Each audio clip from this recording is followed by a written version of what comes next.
Quand je suis sortie de mon corps, ça ne faisait pas mal. Et quand j'ai pris ce dernier souffle, c'était comme si je me disais « Maintenant, je peux vraiment respirer, vraiment respirer. » C'était la sensation la plus incroyable et exaltante. C'était comme « Oh, c'est bien moi, c'est vraiment moi. » Je me sentais expansive. Je me souviens juste d'avoir observé tout se dérouler. J'ai vu l'ambulance arriver, presque dans le parking, se diriger vers moi. Ils ont posé mon corps sur une civière et ont commencé des manœuvres de réanimation pour m'emmener à l'hôpital. Je me rappelle simplement avoir tout regardé, presque comme si c'était un film, en ressentant ces pensées du genre « Oh mon Dieu, ces gens tiennent vraiment à moi. Ils ne me connaissent même pas. Regardez comme ils font tout pour m'aider. » J'ai alors commencé à admirer mon corps en me disant « Oui, je suis reconnaissante pour ce corps. Je suis reconnaissante pour mon temps ici. Mais ce n'est pas vraiment moi. Je suis Élise Marchand et je viens d'Arapahoe, Nebraska, une petite ville du Nebraska. En fait, une ville d'environ 1000 habitants. Il n'y a pas de feu de signalisation dans la ville, ni rien de ce genre. Tu ne fermais pas ta porte. En fait, tu laissais les clés sur le contact de ta voiture. C'était vraiment une petite communauté où tout le monde connaissait tout le monde. Maintenant que j'y repense, il y a tellement de choses que j'apprécie vraiment. J'ai pu participer à tout ce que je voulais. J'étais la rédactrice en chef du journal. J'ai joué dans des pièces de théâtre, fait partie de la fanfare et du groupe de jazz. Il y a eu un moment, quand j'étais au collège, où c'est devenu important de faire attention à son apparence. Et on se faisait juger pour ça. Pour une raison ou une autre, c'était moi qui me mettais une énorme pression. Je me disais « D'accord, je ne suis pas assez bien. C'est pour ça que les gens me font sentir mal à propos de mon apparence et de moi-même. » Alors je me demandais « Que puis-je faire pour changer ça ?» J'ai commencé à faire des choses à mon corps pour essayer de changer, dans l'espoir que les gens m'aiment et m'acceptent dans leur groupe d'amis. Ou que je m'intègre, tu vois. La boulimie, c'était ça ma réalité à 12 ans. Maintenant que j'y repense, je n'ai jamais été en surpoids, même si je me percevais comme telle, peu importe combien je grandissais. Au lycée, à la fac, quand j'étais jeune mariée, puis devenue mère, et en travaillant, il y avait toujours parfois ce jugement, cette pression qui revenait, ce sentiment de « Oh non, d'accord, je ne suis pas assez bien ». Tu sais, je me demandais ce que je faisais de mal. Et c'était le schéma de la boulimie. C'est resté ainsi. Et c'est comme ça que j'ai fait face à tout ça. Avançons jusqu'à mon premier emploi d'infirmière après l'école. J'ai travaillé pour des médecins qui prescrivaient de la phentermine. Le fen-phen, un narcotique de classe 5, c'est un médicament amaigrissant et à l'époque, c'était la grande mode. Les gens le prenaient pour perdre du poids. Je n'avais jamais expérimenté les drogues en grandissant, juste l'alcool. Donc, je ne réalisais pas à quel point c'était addictif. Je ne voyais même pas que ça contrôlait ma vie. J'étais complètement accro. C'était un terrible secret que je cachais à tout le monde, y compris à mon mari, car ce médicament ne devrait pas être pris sur le long terme. Tel qu'il avait été conçu pharmaceutiquement, il était destiné à être pris pendant quelques mois sous surveillance médicale. Il n'a jamais été conçu pour être pris pendant 9 ans. J'ai trouvé un médecin prêt à me le prescrire. Malheureusement, les principaux effets secondaires de ce médicament sont que vous ne mangez pas. Et de plus, je ne dormais pas du tout. Je veux dire, ce médicament, ce qu'on dit aujourd'hui, après avoir eu l'occasion de rechercher ce que je prenais des années plus tard, équivaut à de la vitesse. Ça vous fait juste aller, aller, aller. Vous continuez sans jamais être fatigué. Eh bien, essayez de ne pas manger ni dormir pendant près de 9 ans. Je commençais à ressentir des effets physiques et des problèmes dus à la prise de ce médicament. Et c'était terrifiant, surtout au niveau de la respiration. Je m'allongeais pour essayer de m'endormir la nuit, et je pouvais sentir que j'allais enfin sombrer dans le sommeil pour être violemment réveillée.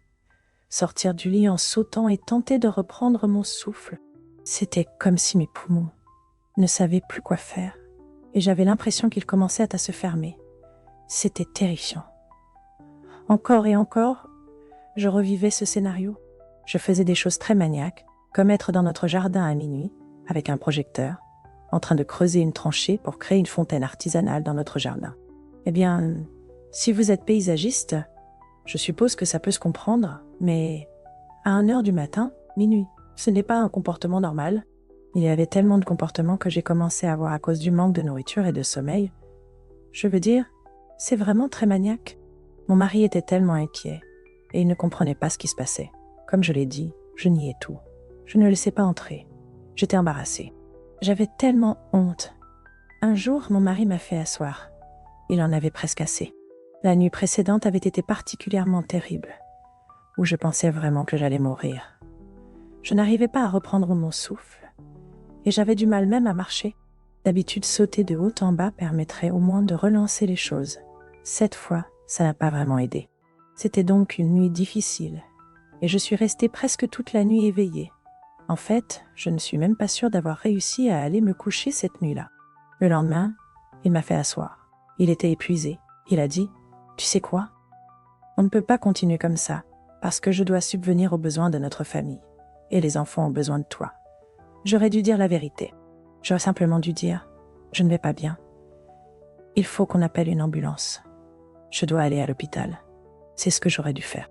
Mais encore une fois, j'étais remplie de tellement de honte et...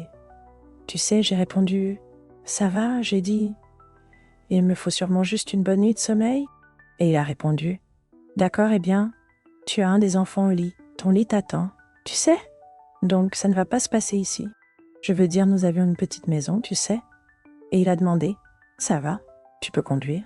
Et je lui ai caché la vérité. J'ai dit « Oui, je vais très bien. » Il a dit « Tu sais, cet Holiday Inn où...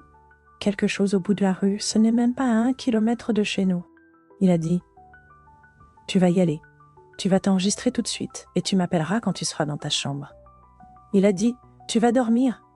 Tu as besoin de te reposer. » J'ai conduit, comme tu as dit, jusqu'à cet Holiday Inn. Je suis arrivée au comptoir pour m'enregistrer.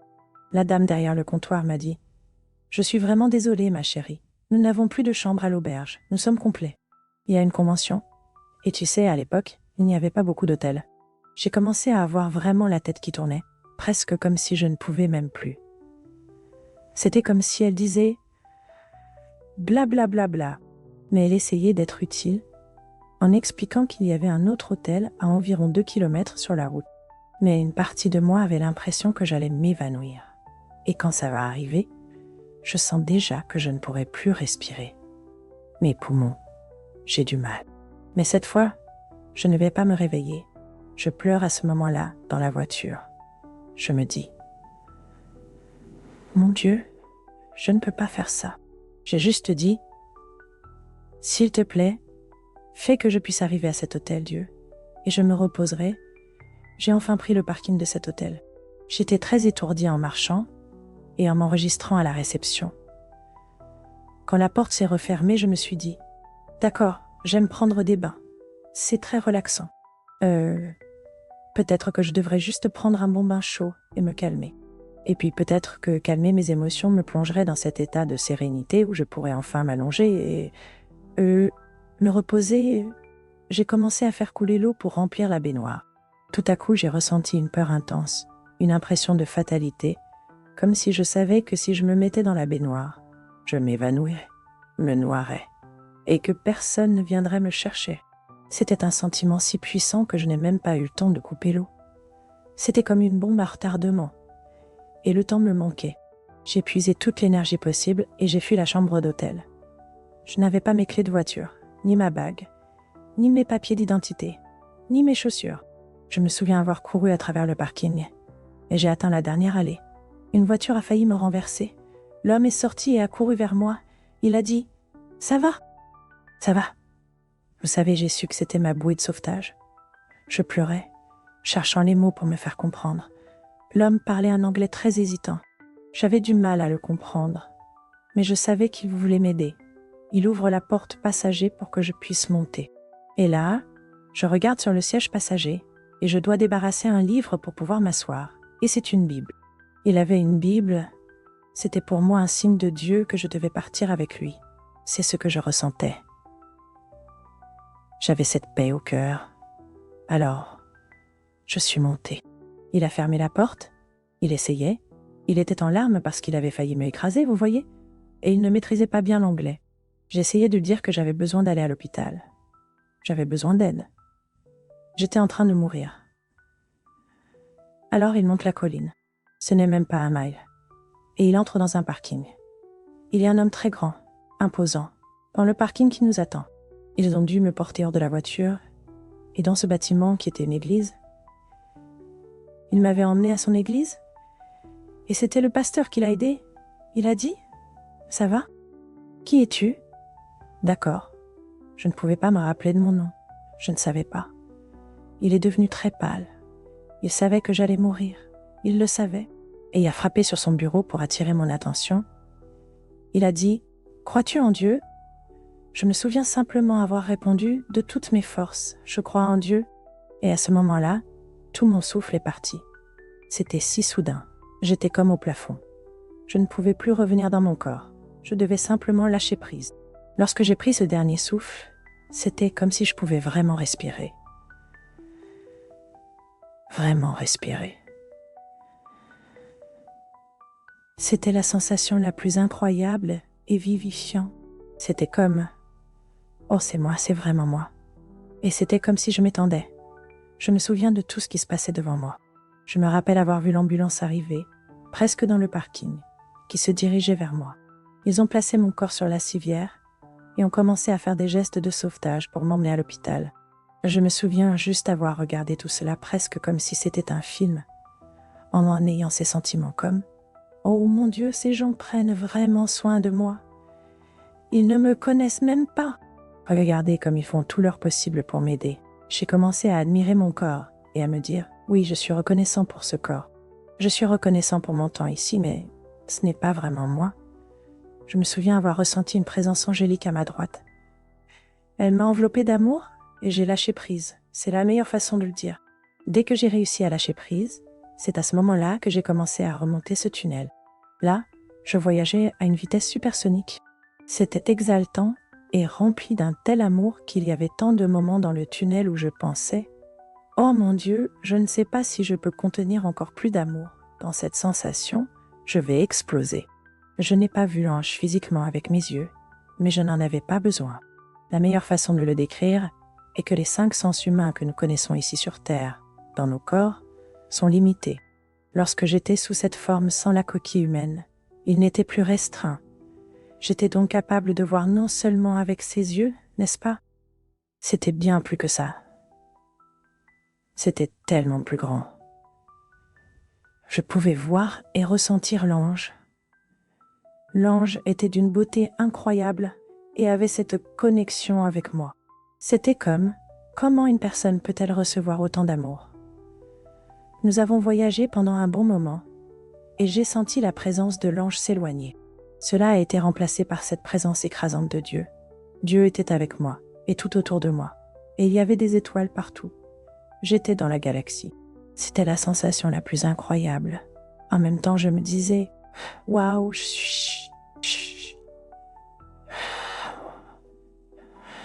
savais que j'étais chez moi. Ce n'était pas la Terre, c'était chez moi. » Pour la première fois, j'ai eu cette réalisation. C'était tellement incroyable d'être avec Dieu dans cette présence.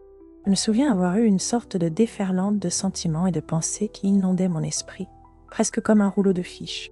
Dès que j'y pensais, Dieu répondait et il me remplissait de plus en plus d'amour. Il y a eu ce grand moment d'enseignement. Puis je me souviens que Dieu m'a dit de regarder devant moi. J'ai levé les yeux et j'ai admiré toutes ces étoiles incroyables. Je voyais quelque chose d'inhabituel. Je me suis dit « Waouh, c'est intéressant. » Les étoiles faisaient quelque chose. Elles s'alignaient et formaient un immense rideau. J'ai vu les étoiles se séparer, puis il y a eu un décompte. 3, 2, 1. C'était la rétrospective de la vie d'Élise Marchand. La première image sur cet écran de cinéma était moi. À l'hôpital, ma mère me tenait dans ses bras. Elle venait de me donner naissance. Nous avons commencé à ce moment précis de ma naissance, puis nous avons revécu tous les moments de ma vie. Un de mes premiers souvenirs était de perdre ma première dent en première année. Ensuite, je me suis rappelé avoir gagné le concours d'orthographe en 3e année, avoir obtenu mon diplôme de fin d'études secondaires, m'être mariée et être devenue mère. Au fur et à mesure que nous revivions ces instants, j'étais remplie de tout l'amour et l'admiration de Dieu, ainsi que de moments d'enseignement positif. J'en profitais pleinement. Je m'y baignais. Cependant, je commençais à sentir cette part humaine et rationnelle en moi qui remettait tout en question. J'ai été élevée dans une famille chrétienne où l'on m'avait enseigné que nous serions jugés pour nos péchés. J'ai commencé à paniquer me disant « D'accord, Dieu ne me juge pas. Alors pourquoi ne suis-je pas jugée? Eh bien, rappelez-vous, Dieu et moi communiquions par télépathie. J'avais ses pensées, et Dieu les lisait. Il a remplacé ces questions pleines de peur par de l'amour. Dieu m'aimait. Dieu ne me jugeait pas. Le jugement est l'opposé de l'amour. C'est ce que Dieu essayait de me faire comprendre. Nous n'avons pas le droit de juger qui que ce soit. Et nous n'avons pas le droit non plus de nous juger nous-mêmes. Si vous vous jugez, vous ne pouvez pas vous aimer. Je m'étais totalement trompée quand j'étais sur Terre. J'ai gaspillé tellement de temps à me juger. Regardez ce que je me suis fait. Les comportements toxiques dans lesquels je me suis engagée, qui ont conduit à ma mort. Je me souviens que Dieu m'a dit de regarder à ma droite, puis tout à coup, devant moi, est apparue une énorme paire de lunettes que l'on porte pour voir. Sauf que ce n'était pas une taille normale. Elles avaient la taille d'une petite voiture Volkswagen. C'est la meilleure comparaison que je puisse faire. Et Dieu m'a dit d'émettre. Je pensais, ce n'est pas possible. Comment pourrais-je les porter? Je veux dire, elles sont de la taille d'un véhicule. Et je ne suis qu'une seule personne. Je me souviens que mes mains saisissaient ces énormes lunettes, les rapprochant de mon visage avant de les mettre. Vous savez, au moment où elles ont touché ma peau, elles m'allaient parfaitement. Et Dieu a dit, regarde maintenant. Cette fois, j'ai vu tout ce qui n'était pas présent dans la première rétrospective de ma vie. Et Dieu m'a expliqué que ce sont les choses que vous allez voir et qui comptent vraiment pour lui. Un des premiers souvenirs était quand j'étais dans les Brownies, petite fille, et que nous étions dans une maison de retraite. Je m'étais éloignée du groupe. Ils sont venus me chercher et je me retrouvais dans la chambre d'une des résidentes, assise sur ses genoux, lui brossant les cheveux et chantant Jésus Love, cette chanson que l'on apprend à l'église. L'amour que cette femme me témoignait en retour était tout simplement si puissant. Juste ce petit geste que j'avais fait. Si souvent, nous ne prêtons pas attention à ces petites actions qui changent réellement les choses. Nous ne les valorisons pas. Nous ne réalisons pas qu'elles sont importantes.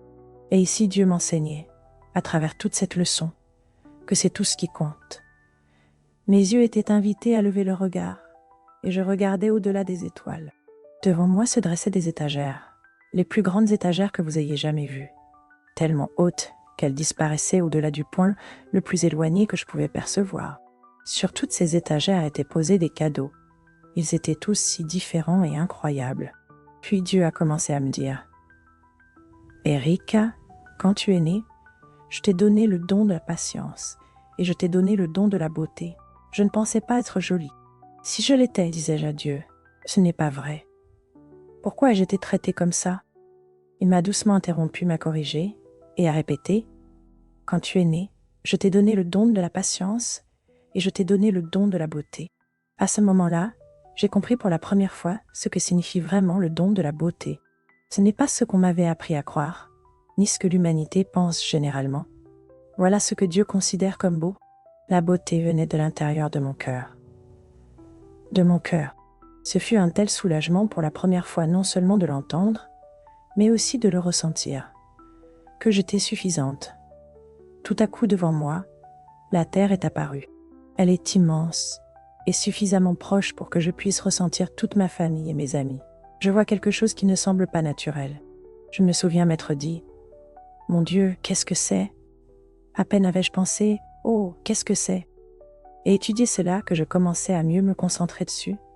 Je vois que ce sont des flammes de feu qui engloutissent la planète.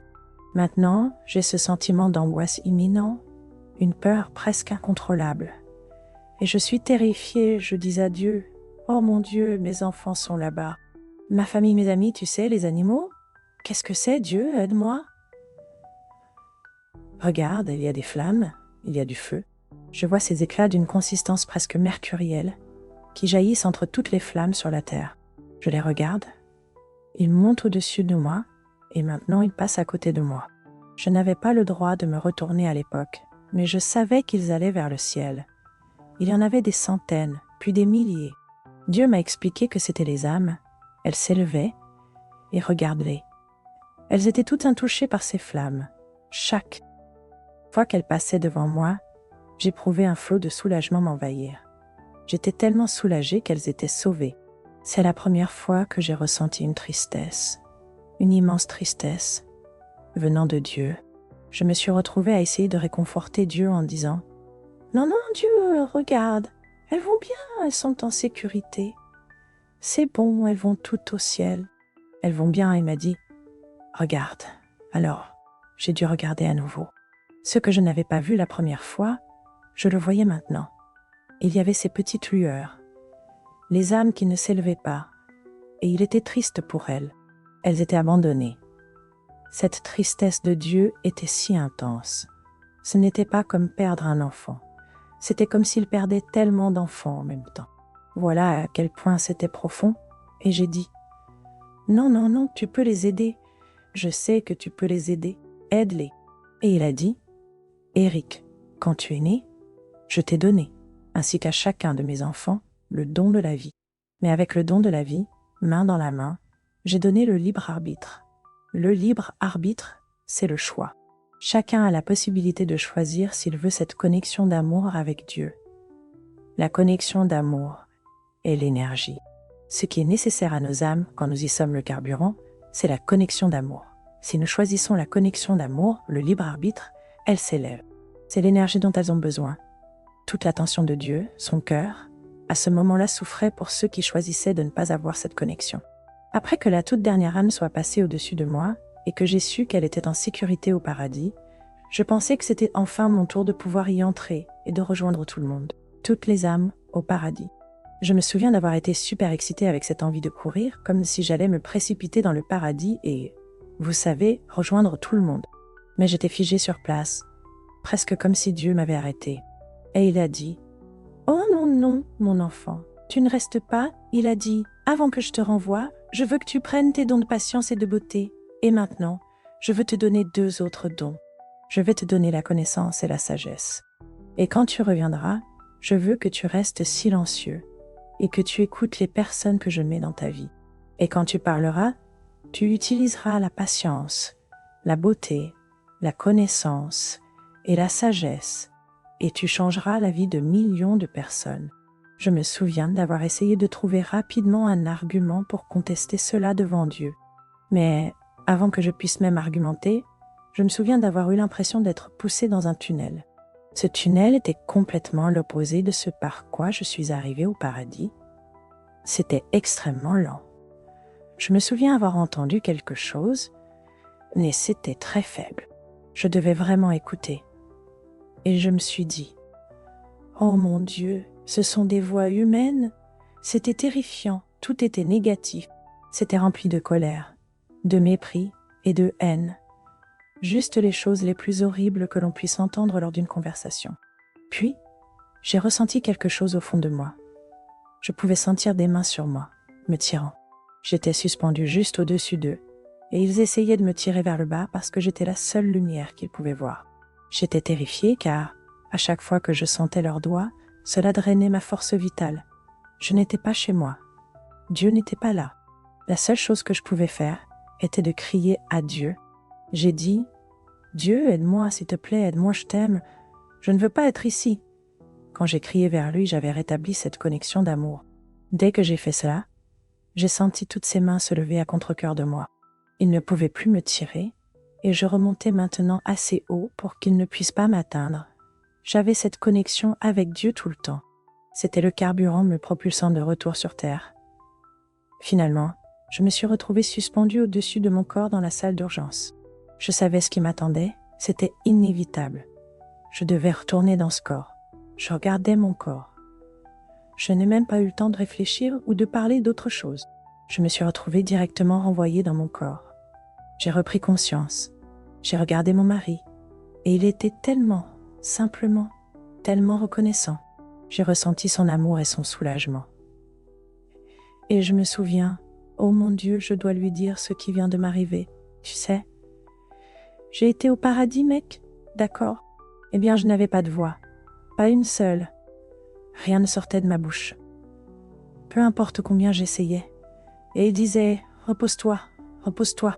Tu sais, les infirmières me donnaient des liquides par perfusion en disant, n'essaie même pas de parler. Elle me disait, tu as besoin de te reposer. Je me suis réveillée avec le docteur qui entrait dans la chambre. Il a dit,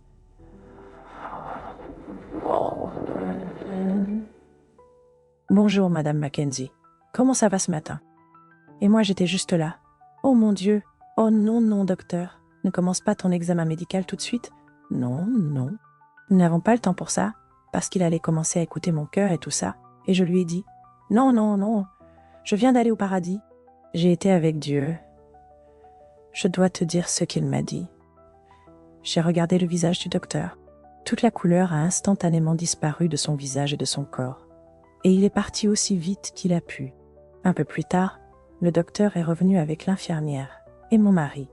Et il a dit, « Nous sommes vraiment contents que tu ailles bien. Et tu as vraiment de la chance d'avoir un mari qui t'aime autant parce que tu as besoin d'aide. Il a accepté de t'envoyer dans l'un des meilleurs établissements du pays. Ils étaient persuadés que j'avais un trouble bipolaire et que j'étais mentalement malade, en se basant sur les récits des événements qui s'étaient déroulés quand ils avaient parlé, comme avec le pasteur et l'homme qui conduisait le véhicule. Et quand ils ont dit, eh bien, elle n'avait pas de chaussures. Tu sais, elle courait en travers de la route, elle n'avait rien. Ses clés et tout, il les avait laissées à l'hôtel. Ce ne sont pas des choix très logiques, non? On peut juste comprendre qu'ils essaient de se débrouiller avec les maigres informations qu'ils rassemblent pour comprendre ce qui m'arrive. Et donc, oui, c'était vraiment une expérience très particulière.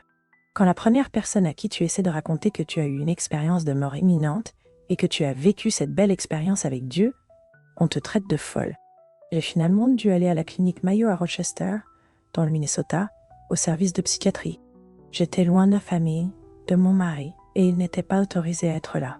J'y suis restée presque un mois, apprenant qu'aussi profond que soit tout ce qui venait de m'arriver, je ne pouvais pas en parler. Parce que quand j'en parlais là-bas, c'était à ce moment-là qu'un nouveau médicament était ajouté. J'en suis arrivée au point de baver tout le temps. Je ne pouvais pas fonctionner.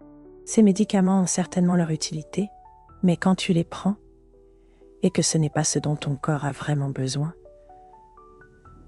cela produit l'effet inverse. J'ai dû apprendre à nier mon expérience. Il disait, « Eh bien, est-ce que tu es vraiment allé au paradis? As-tu vraiment vu Dieu ?» J'ai compris que quand je le niais, alors mes médicaments, j'en recevais moins. « Oh, elle n'a pas besoin de celui-là. Oh, diminuons-la un peu sur celui-ci. Elle va bien. Oh, elle est enfin stabilisée, tu vois, ça n'a jamais été le cas. L'expérience n'a jamais été niée. Et c'est comme ça que je suis sortie. » Mon mari m'a assise et il a dit, « Tu es de retour. Tu es toi-même. Tu es forte. Et je suis tellement content que tu m'aies fait confiance pour que je te laisse, tu sais, aller chez les médecins et qu'ils prennent soin de toi. » Et à ce moment-là, je lui ai dit, « Eh bien, je suis très contente que tu penses que je suis de retour, parce que je le suis. Et je suis plus forte que jamais, mais c'est grâce à Dieu. » Je lui ai dit que je n'étais pas folle. Je ne suis pas bipolaire, ni rien de ce genre. J'ai dit, « J'ai eu une expérience de mort imminente. Je suis mort. » Il a juste craqué et a pleuré.